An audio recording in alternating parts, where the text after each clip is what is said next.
And to everyone else, I'd just like to welcome you to our monthly meeting of the Whippany River Watershed Action Committee. I've known Diane for probably 30 years now. She works for Marizzi and Falcon, a law firm who specializes in environmental law. She's a tremendous attorney. She's done work with me and the Morris County MUA for about 30 years, and actually working with us today up to a few minutes ago, probably. So I appreciate everything she's done and the time she's given us here to discuss one of her specialties, which is stormwater management and some of the new stormwater and regulations that are on the books here in New Jersey. So with that, Diane, I appreciate you attending, and I'll try to flip the slides for you best I can. And with that, I present Diane Alexander, and take it away, Diane. Thank you, Larry. That's very kind of you. I was also involved in the drafting of the legislation, so I'll try where I can to give you some insights into the thinking, at least of those of us who worked on the act. My first slide shows you something you probably already know, the natural water cycle and what happens in the case of stormwater. Where it comes from the ocean, some of it goes into the atmosphere, some of it to the ground. When it falls to the ground, when it hits impervious surface, house or the sidewalk or the road, then it has to go somewhere. And what it does is it goes into a catch basin or your stormwater system, or it runs up directly into the nearest water body. The concern is that over time there's increasing precipitation, increasing impervious surface, especially in New Jersey, the most densely populated state. There's reduced ability to recharge through the groundwater. So the rain that falls doesn't necessarily go back to where it fell to, but it gets transmitted miles and miles away. There's increasing flooding. A lot of that's due to the impervious surface area, which causes property damage. When the stormwater runs off the land, it picks up things, decreasing water quality. With respect to our stormwater systems themselves, we have aging infrastructure. Some of the stormwater facilities have been in place for, 100 years. There's insufficient or unrestricted funding. A municipality who's charged with these obligations has numerous priorities. Right now, COVID is an obvious example of a priority that sort of swooped in there and has required a lot of funding. But even day to day, a municipality has, numerous priorities. They also have a cap on the amount of monies that they can spend. So they have to work within their cap and within their municipal means. It's a public health and safety concern due to the flooding, due to the infiltration into your sanitary sewer system, and many other reasons, the polluting of the rivers. And with that, 60% of the state's existing water pollution is attributed to stormwater or non-point source pollution. So those are the problems.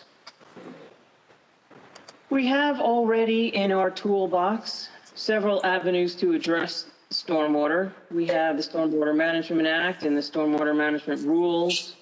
We have the Clean Water Act, which requires the formation of management. We have permits. Every municipality has either a Tier A or Tier B permit. We have local ordinances, which talk about how a property owner has to address stormwater on its property. We also have nuisance laws.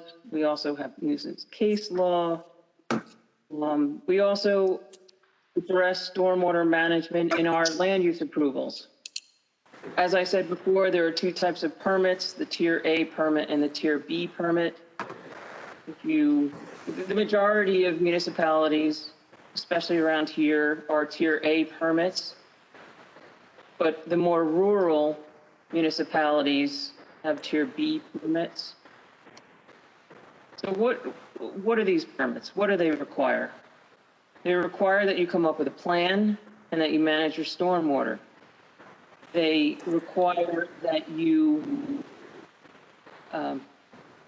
comply with the basic requirements and control measures, including education and outreach, construction site runoff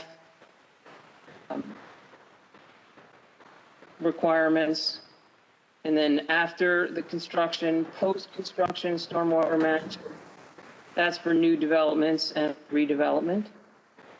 There's good housekeeping, there's training requirements, there's catch basin maintenance, storm drain inspection, cleaning, retrofitting. There's numerous best management practices regarding how to do all of those things. You're supposed to map your system, know where all of your stormwater facilities are, and you're supposed to prevent people from, or things from discharging into the stormwater system what they're not supposed to discharge. For example, cleaning off cars, spilling pollutants into the stormwater system, and the like. Also, some areas have what is called TMDLs, which is total maximum daily load. That's a water quality limit that is established in some MS4 permits. Not very many in New Jersey. Next slide. Other areas have combined sewer systems, which is the sanitary system and the stormwater system are combined. There are 21 municipalities, not really near here, but some of your older municipalities that have combined sewer system, which creates an additional problem when it rains. These combined sewer system requirements, if you look at the diagrams on the right, you can see the difference between what happens during dry weather and what happens during wet weather. The combined sewerage is supposed to sink to the bottom of the pipe and go to the POTW. During storms, that doesn't happen as well as it should. So what do we use to fund all of this, all of these obligations that are contained in the MS4 permits? Well, currently, stormwater is largely funded through general taxes, which, as you know, a good portion of taxes go to the school system. Another portion goes to the county. No offense, Larry. And That's okay. Not a very large percent is left to manage the affairs of the municipality. Stormwater can also be addressed through development in your land use approvals and through redevelopment plans. And a lot of redevelopment plans are looking at green infrastructure and other things that will address the stormwater inadequacies that the municipality is experiencing. So a bunch of us got together under the direction, not only leadership, of Senator Smith to come up with a workable Clean Stormwater and Flood Reduction Act. This allows the creation of a stormwater utility. It amends the existing statutes. No new entities are created. It doesn't require that anybody do anything, but it allows for the charging of fees and other charges for stormwater management. It also establishes credits and exemptions. Now, how do you create a stormwater utility? County, municipality, sewage authority, municipal or county authority, or county improvement authority can create a stormwater utility. Or one or more municipalities can request that an existing authority establish a stormwater utility. or the county can do that. And how do they do that? Well, a municipality can create a new department, or it can change the operation of an existing department and give it stormwater utility functions. You can enter into a service contract with participants.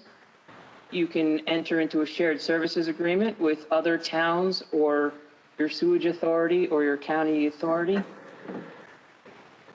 But you also need to engage professionals. And what do you need to engage professionals for? First, you have to prepare a feasibility study to see if a stormwater utility is even worth undertaking. Is there a problem that needs to be solved, that can be solved, that isn't being solved because money is not available or readily available or dedicated to stormwater management?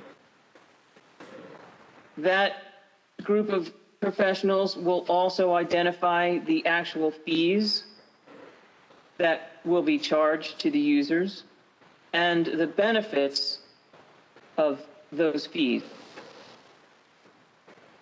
Also, the community has to be engaged. None of this is going to get done without community education and outreach and a community presence. So mechanically, how do you create a stormwater utility? The governing body of one or more municipalities passes an ordinance, or they ask a sewage authority to create a utility, and the sewage authority adopts a resolution.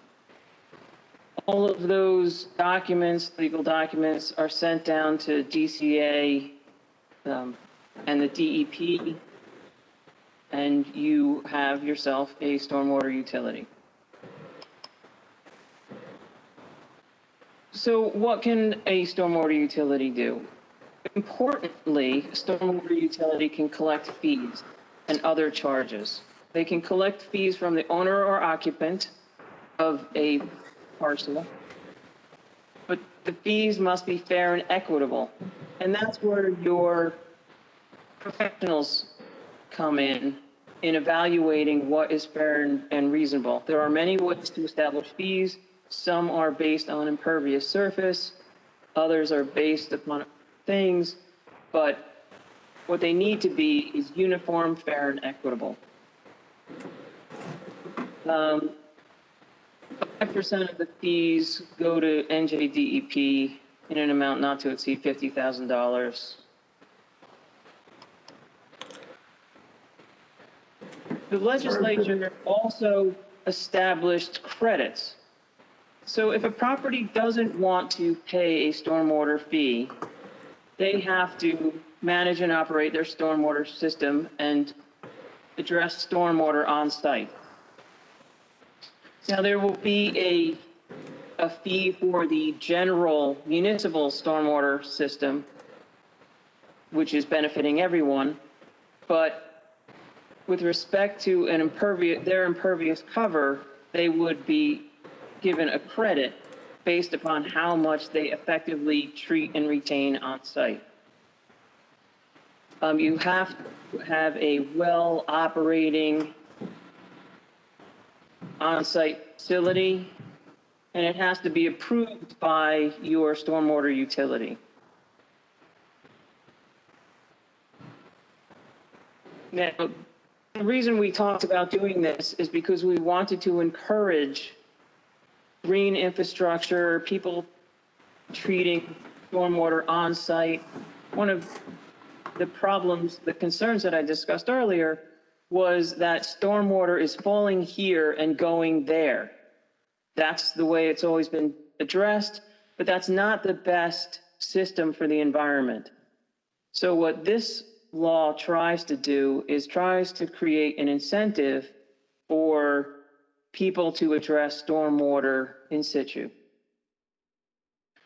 Now, there's only one exception in the law, and that's for land actively devoted to agriculture or horticulture. So your tax-exempt properties are not exempt from a stormwater utility fee. This is a fee, it's not a tax. It's based upon what needs to be done in your community, what operations and maintenance needs to be performed on the stormwater management system. It's very similar to a sewer fee or an electric fee. It's based upon use. And in that instance, a nonprofit entity would not be exempt from a fee. And so it is with stormwater management. They would not be exempt. And they frequently are the largest areas of impervious surface. So what can you do with this pot of gold that you are going to be collecting?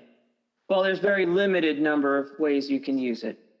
It has to be related to stormwater management. It cannot be just thrown into general revenue and used for, new police cars. It's got to go to something stormwater management. And I've listed some of the things that they've specifically spelled out in the law. But the bottom line is it's got to go to stormwater management. I'm not going to run through all of them. So how do you get access and control over a stormwater system? Well, you can acquire it by gift, grant, purchase, condemnation, or dedication, the usual ways that you get roads or other facilities. You can require that the owner pay you if what you're going to do is upgrade the facility to bring it up to code or increase its performance or do something that the owner has failed to do with respect to that system. Bring it up to code, fix, whatever's broken in the catch basin, for example. The payment has to be limited to what your actual costs are for maintaining that system. And if the private owner doesn't want to pay you to take that facility, the private owner can maintain it himself. Are there any questions about that? We spent an awful lot of time talking about that. The builders were most anxious that large fees would be exacted for taking over their systems. Diane? Yes. One of the questions I have and that I hear from people is, what are the costs of creating and establishing a utility, and what are the ongoing costs of maintaining the utility? How many staff are required, the ongoing maintenance cost, or can municipalities share this cost? Like, for example, that is going to be very site specific with regard to how well the municipality has maintained its stormwater system all along. Some municipalities don't even know where they're storing. Other municipalities, their stormwater system is sheet flow down a hill. So it all depends. Some have thousands of catch basins, some not so many. It really depends, but that's what the feasibility study is supposed to tell you. How much it's going to cost to operate it. The idea of using an existing authority was so that some of that infrastructure is already in place. For example, the billing could already be in place. Some of the workers could be shared. And you certainly can engage another municipality. It's probably best if stormwater is addressed on a regional basis anyway, because stormwater certainly doesn't respect municipal boundaries. But that's sometimes a trickier thing to do. The people on the mountain don't care so much about stormwater, but the people in the valleys, they really need stormwater management.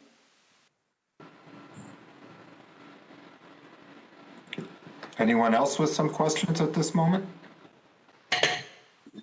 Hey, I'll ask, is there an example of anyone who's kind of embarked upon this?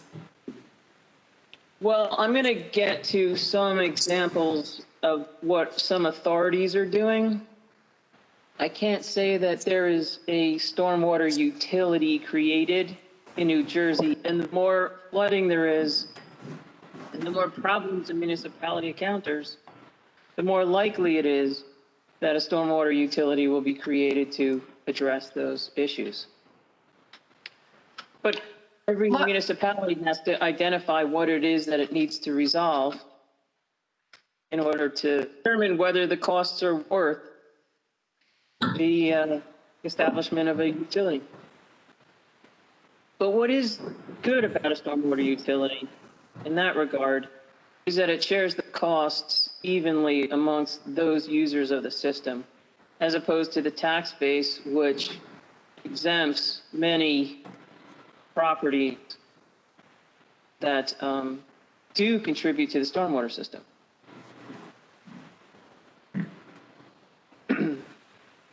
All right, so what other requirements are there? There's an annual report that has to be submitted.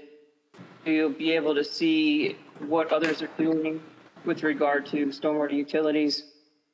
DEP is coming up with a utility guidance manual. I know NACWA has a guidance manual. I know EPA has a guidance manual, and there are several other states that are far ahead of New Jersey with regard to this issue, and they have guidance manuals and things that you can look at to see how they've established their stormwater utilities.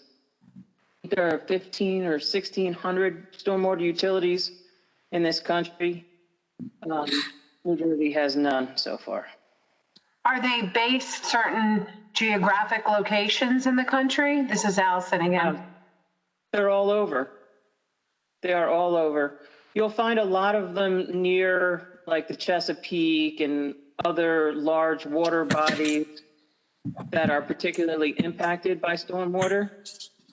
Assist in the funding of treatment that was required in order to maintain the water quality in those large water bodies.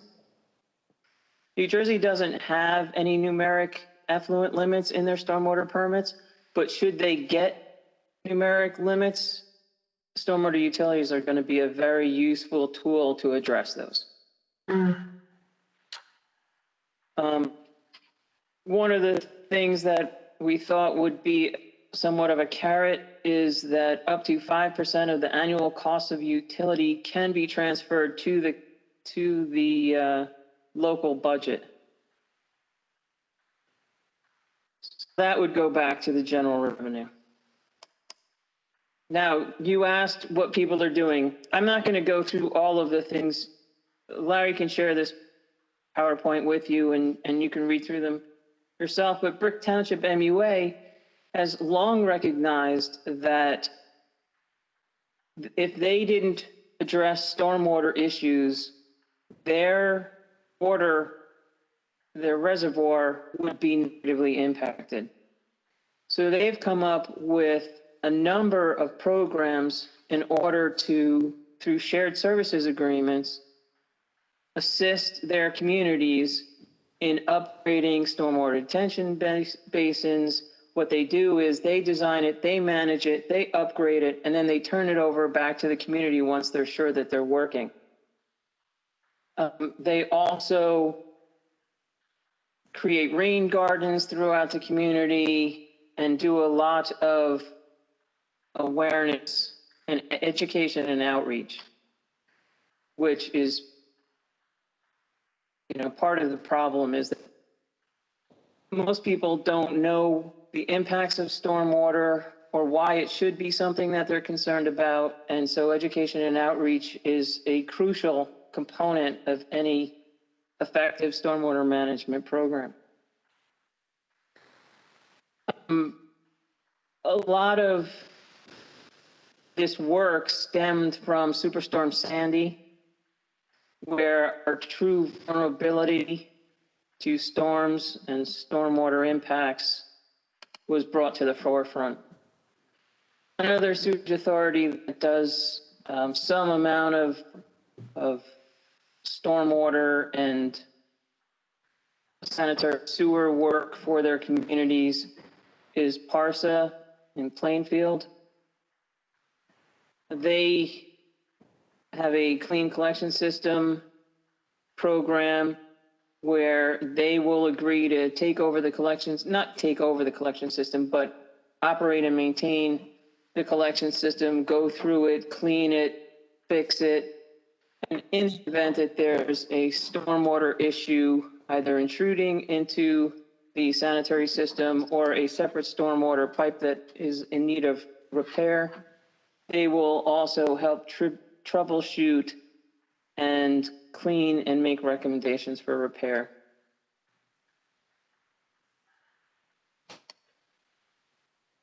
Another big player in stormwater is Passaic Valley Sewage Commission. They are heading the CSO, the Combined Sewer Overflow community work for all of their communities. They also do a lot of education and outreach.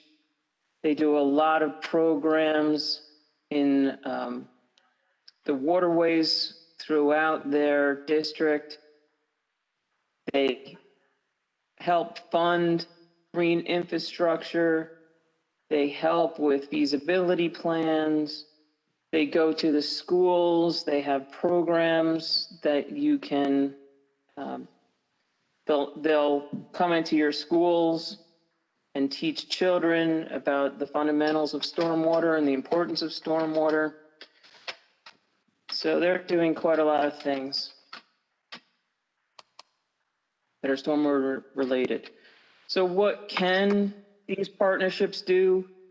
They can help with the MS4 reporting and compliance at a very minimum. They can install flow meters so that you can see where your problems are with regard to stormwater.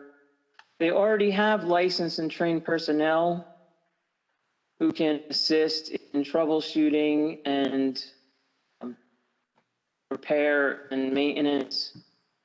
They have equipment, jetbacks, closed circuit TVs, and other tools and equipment that can be used for stormwater system operation and maintenance and repair. They can help with easement maintenance. They can assist with inspection, education, and outreach. And they can also help with resiliency, which we have found out to our horror that is needed. And also, they are already set up typically with regard to billing and collection of sewer bills or water bills. So they would be a good partner for stormwater utility bills. And that's what I have. If you have any questions, I'm happy to answer them.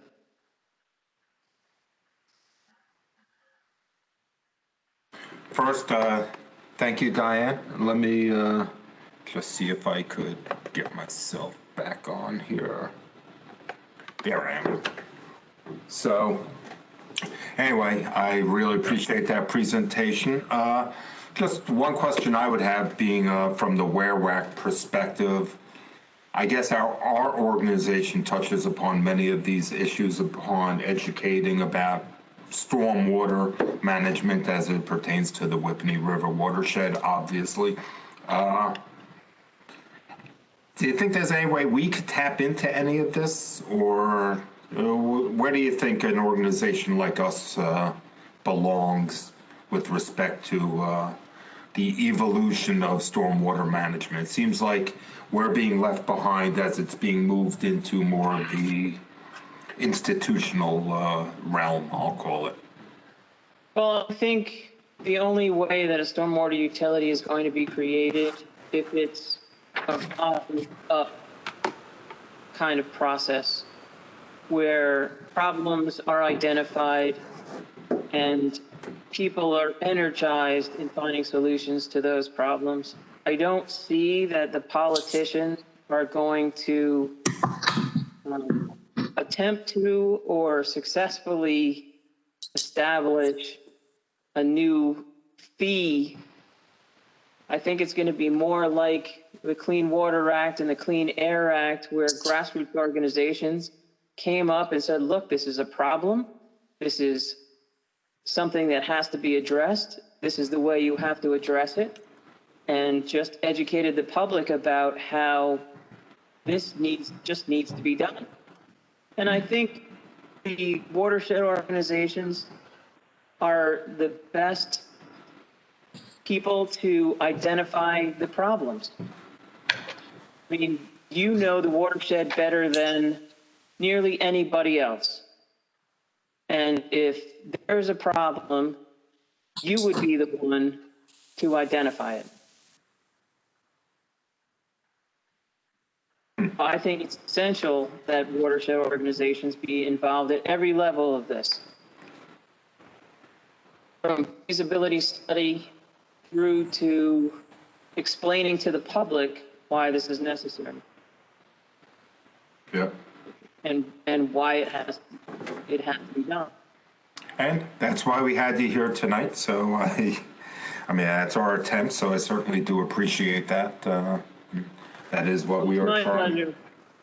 Yeah. So for those who certainly had trouble seeing the presentation, because it probably only took up a third of the screen or a fifth of the screen, Diane, do you give us permission to post this on the website somehow? Okay, good. So everyone could read up about this, and certainly it's an excellent topic, and it's right in our wheelhouse. So thank you, Diane. Diane, it was very good. I don't know if you realized who DD was. Oh, Dennis, sure I do. I recognize your voice. Oh, okay. Yeah, sometimes some people say it is unique. It is unique. Yes.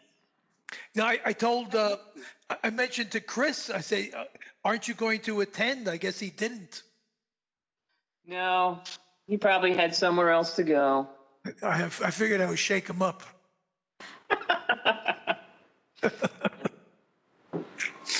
I appreciate it.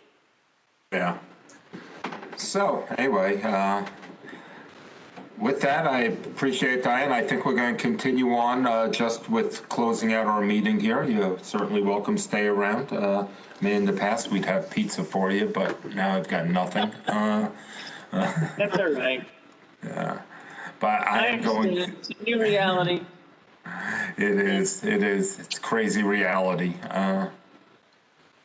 So I'm trying to turn everyone back into a panelist here so we could have a broad-based discussion, if you don't mind. All right, I'm going to say good night then, and thank you for having me.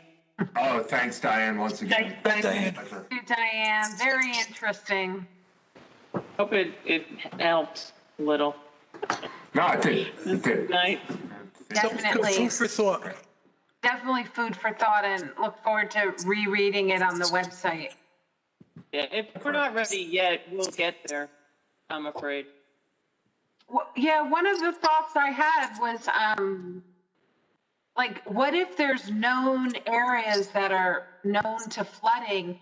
Is the municipality liable to create a stormwater utility, knowing that there's known issues? Like, given that this law now is passed, are the towns liable if they don't create a utility to address these issues?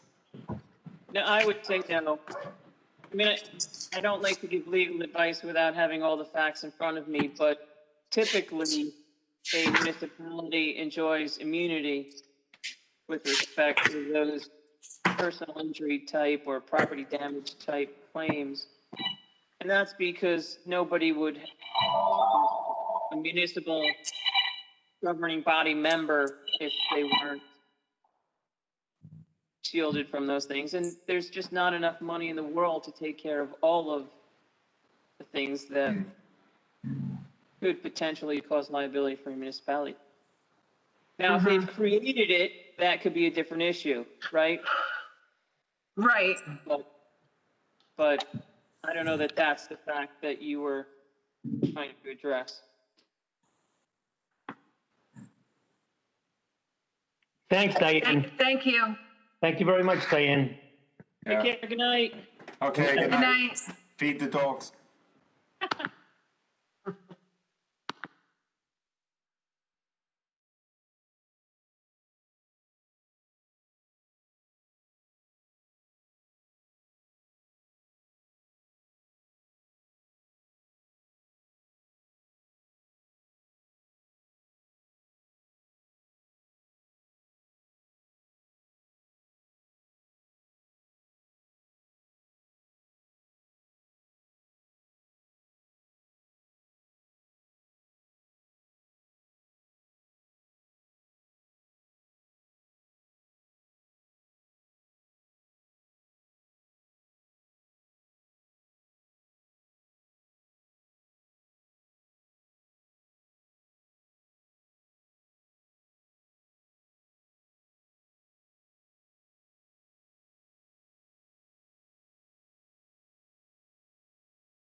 A wide variety of merchandise that I set up, so here's one of them. Larry, can we add the calendars to that, or you have to order it through them, right? This is a t-shirt place, so. Right. But we'll be able to have the calendars added somehow, some way. Okay. So anyway, here it is. First official Excellent. unboxing. Nice. Okay, so there's that. Anyway, anything else to bring up, do you think, with this meeting, that you want any, I mean, Cynthia's on, I see, still. If you have any questions, Cynthia. Chris joined us also. I know Chris is always chomping at the bit to ask me questions about what's happening with the WRWAC. So, What's happening, Larry? oh, what's happening? Hi, Chris. There's so much stuff going on here. We just got the merch store going on. We got the Bio Blitz and Environmental Festival we're planning on. So we're shaking and moving like a bunch of maracas. Yeah, no, it's just really nice. That's a really nice t-shirt. So Ah, thank maybe you. I can buy. Larry, do you want to just recap a couple things from the meeting for the two members that have joined us? The Bio Blitz is now just a 1 day, and it's going to be a two-tiered event. We're looking at having dozens of activities during the day for kids of all ages. So we'll be starting at 10 a.m. and then going till about 4 or 5 in the afternoon. And then in the evening till dusk, we would like to have a combination beer garden, wine fest, silent auction in the evening. That's And great. That's changed from the original 24-hour camping kind of event. Yeah, so we're trying to make it a little more fun, a little more short, a little more manageable for us, and a little more family friendly, I think. So hopefully we could spread the word of the watershed a little more, as opposed to making it just a pure scientific endeavor. So it'll be a combo of them both. So that will be in June coming up. Yes, Oh. Cynthia. Yeah, when will it be? When is it going to? It's June 12th Okay. from 10 a.m. to dusk It's going to be at Lewis Morris Park. at Okay. Lewis Morris Park, and June 12th, and Lewis Morris Park in the Russ Myers recreational area. Great.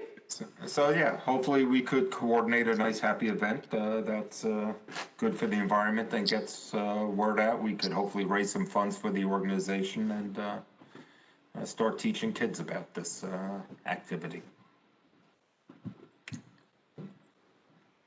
What else, Al? Also, We also got some have, really good publicity this past month from the Rain Garden in Mountain Lakes. We received some publicity on New Jersey 12. So that's been posted on our website, thanks to Jen and to Larry. yeah. So And we're on News Len. 12. Len is the one who got them out there, so it's all Len. Len and Jen, I confuse the Len and Jen sometimes. Yeah, it was really fun. It was fun to do the ribbon cutting. It was a nice day. Yeah. Thank you for getting that together. Did you see the video? I did, and I posted Oh, it. okay. I posted it on my Councilwoman Facebook page. Awesome. Oh, Awesome. cool. I was just going to show it, but that's okay. We also, except for Chris, I'll show her at work.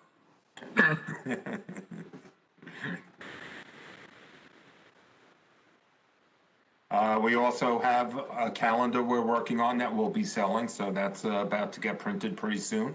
We also just finished up our annual report / brochure to help us promote the organization. And finally, we're working on kind of doing some reorganization of the organization as it's shrinking up a bit. So we'll be looking at the bylaws over the next month to hopefully, I don't know, gather our wits about us and solidify the foundation of this organization so we can move forward.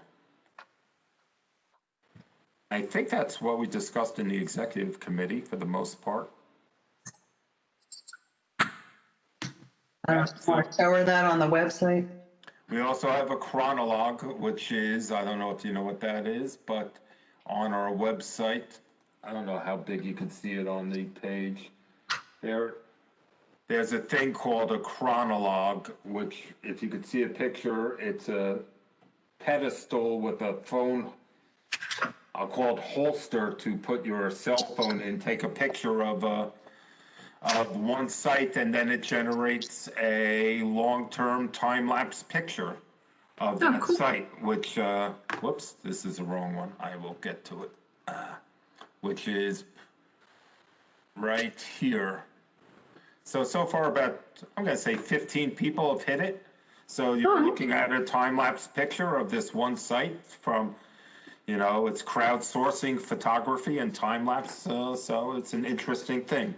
And you know what? We put out a very good site here. I think other popular locations will be a great way to promote this organization. You know what? One in Lewanika Park is where it belongs. Another one, because that place is packed. Oh, there's packed with people all the time.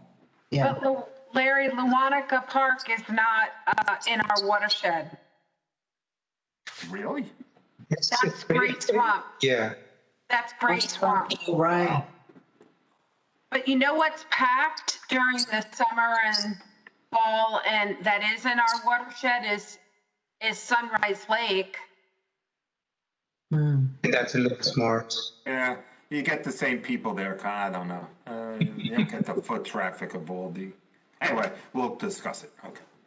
And it's just, the other sorry, go ahead. other thing, Cynthia, is thank you, Jen. The other thing is the water quality monitoring report that our interns are working on. It's about finishing up. It's a huge report, 65 pages,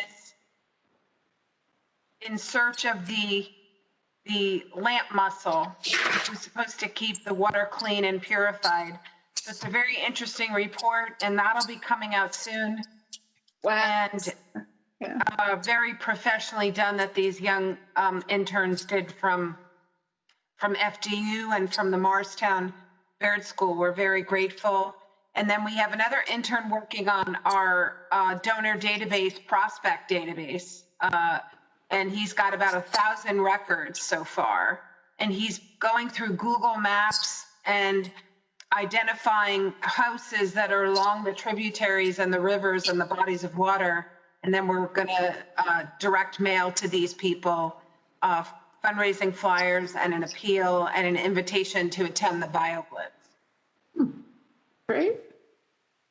So we're making progress. That's great. When are you going to start? Did you say there's going to be like a silent auction at the BioBlitz? Or a, Yeah, I got our first donation today from Just Jersey in Morristown.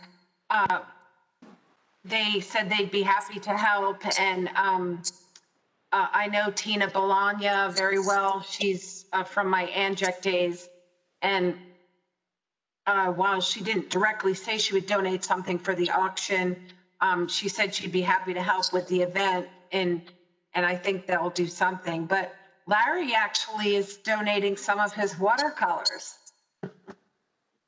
Oh, yeah. Ah, Wow. I thought Chris would have one behind Cynthia, her. do you want to be on the silent auction committee?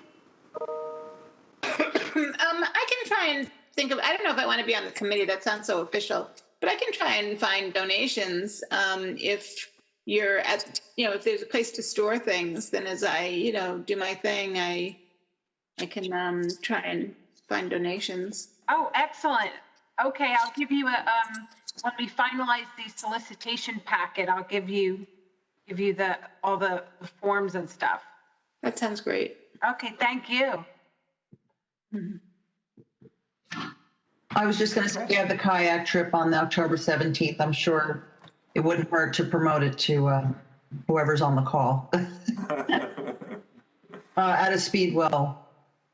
I think I sent out a constant contact about that. Yeah, and it's posted prominently on the website also. Right. Yeah. And also then look forward to next month's meeting where we have Michael Wynn from the Hanover Sewer Authority, right? It's Michael, I believe it is. Michael Wynn from the Hanover Sewer Authority, who, Yeah, it's Mike. yeah, runs a great show over there. So that should be pretty interesting. I've heard him speak before, and he's a person who knows a lot of stuff about sewage. He knows his shit.